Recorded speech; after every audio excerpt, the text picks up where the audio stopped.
Today, the Bank of Canada increased their key interest rate by 0.25%.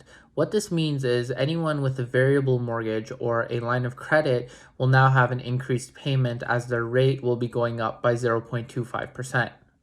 When the Bank of Canada increased the key interest rate, it usually takes a while before it actually starts to have some effect on the market. Another thing to note is that a lot of experts are saying that even though the interest rate has gone up by 0.25%, it won't cool the housing market, and that there is a need for a higher increased interest rate.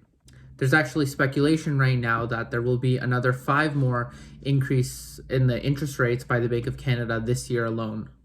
So a lot of people might be wondering now, is it the time to go to a fixed rate mortgage, and is a variable mortgage too risky with the expected increase in interest rates over this year?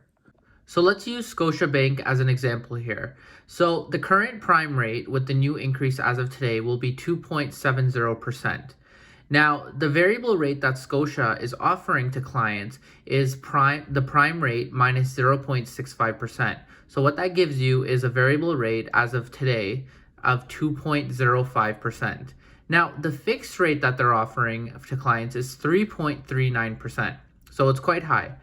Now, let's say the prime rate does keep increasing. Now, the highest the prime rate has been since 2010 is 3.95%. So, for example, if the rate were to go up to that highest prime rate that it's been in the last 10 years at 3.95%, the Scotia variable rate that a client could get today would be 3.30%.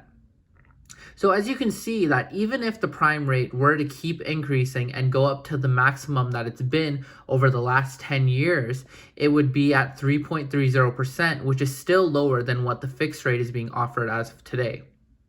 So one thing to keep in mind is that it's very hard to predict what the prime rate actually will or can go up to. It is dependent on the Canadian economy and how the Bank of Canada feels. The world right now is very unstable, so there's a lot of factors that can play into what the prime rate will increase to. But one thing you can just use as a reassurance is that the prime rate's highest rate ever since 2010 was only 3.95. Besides that, there are still always some benefits of a variable mortgage, and that's if you plan to leave your mortgage within the 5 years and need to break it, or if you want to refinance for some reason, it is a lot cheaper with a variable mortgage than it would be with a fixed mortgage. The other benefit of a variable mortgage is that you always have the choice to move to a fixed mortgage. You just have to call your bank after it's closed or during any time of your term and call them and tell them that you want to move to a fixed term.